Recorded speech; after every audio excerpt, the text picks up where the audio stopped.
Hi, welcome to another video from Counselor Tips. In this video, I'm going to talk to you about reflection of feeling, a very important micro-counseling skill that is not always used correctly and is often misunderstood in many ways. So hang in there as we cover this skill, reflection of feeling, in detail and how to use it most effectively. So as a counselor educator, a counselor, and a supervisor, I've seen reflections of feeling, the micro-counseling skill, used effectively. And I've also seen people confuse what they think is a reflection of feeling for a reflection of content, reflection of meaning, or just using the word feeling and thinking that's reflecting a feeling. All right, so there is lots of places to find all kinds of complex feeling words. And you have to keep in mind, as a counselor, you're not only providing a service where you're hearing the client and helping them resolve their concerns, teaching them skills so they can be successful in their own life and no longer need you. I mean, that's the point, is to put ourselves out of business, right? It's important that you learn how to reflect a feeling and use it effectively with clients.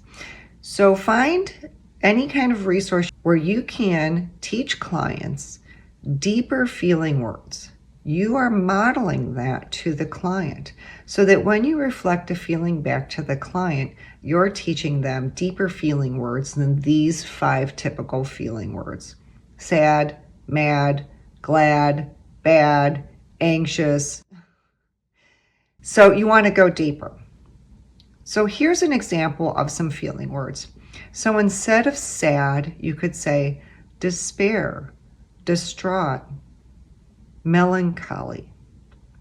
Instead of mad or angry, which are typical words that may be describing fearful, frustrated, exasperated, instead of words like happy, they might be joyful. They might be ecstatic. They might be super excited. Whatever the feeling word is, try to find a deeper feeling word that you can reflect back to the client. Now, if you say something such as, well, you're having a lot of feelings, may I point out, saying the word feeling doesn't mean that you're reflecting a feeling. Okay, so when do you use reflection of feeling? Well, there's a couple of key points. I mean, obviously, when the client is having a lot of feelings and you just want to distill all their feelings down into a keyword or a few keywords. So you might reflect back to the client, well, it seems like you really feel both excited and concerned at the same time, where you're highlighting the mixed emotions that they're having. If a client is giving you an awful lot of content or data, but they seem disconnected from their feelings, that maybe their feelings feel scary or they don't have the complex feeling words, then you want to reflect a feeling back to them. So a client gives you a lot of data, and then you can say, wow, it really seemed like you were very frightened.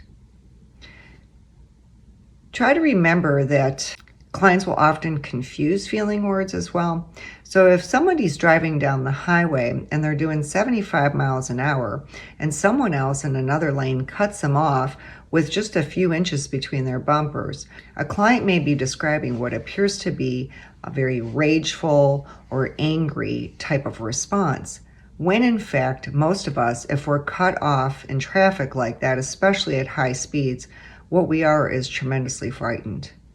So you want to teach clients the difference between feelings and that they may be over-labeling feelings with one, quote, safe feeling word. So I've worked with multiple clients where they talk a lot about anxiety and describe everything as them being anxious.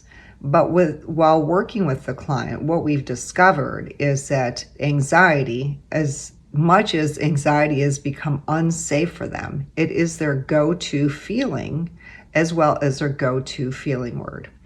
And these several clients that I've worked with across my career Uh, we worked extensively on feelings and complex feelings to help them realize that they were often feeling frustrated or disappointed, or despair, and they weren't really feeling anxious. But anxiety, or the state of anxiety and the feeling of anxiety, became the safe go-to.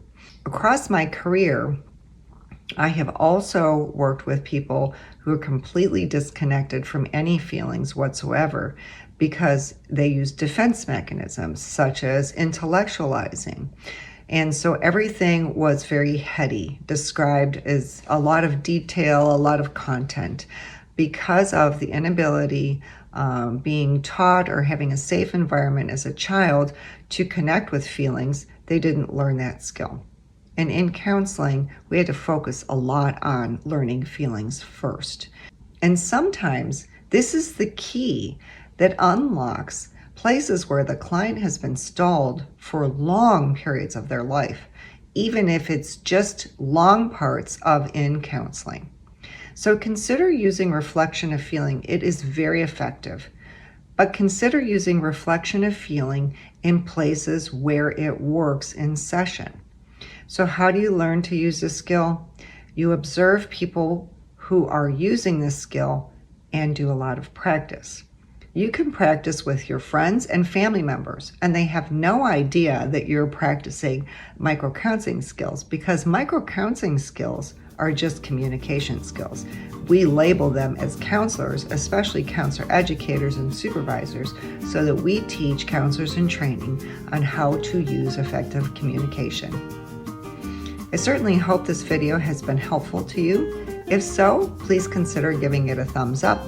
If you find that you're learning a lot from my channel, consider subscribing and turn on the bell for notifications. That way you know when I have a new video. Take care, and I'll see you in the next video.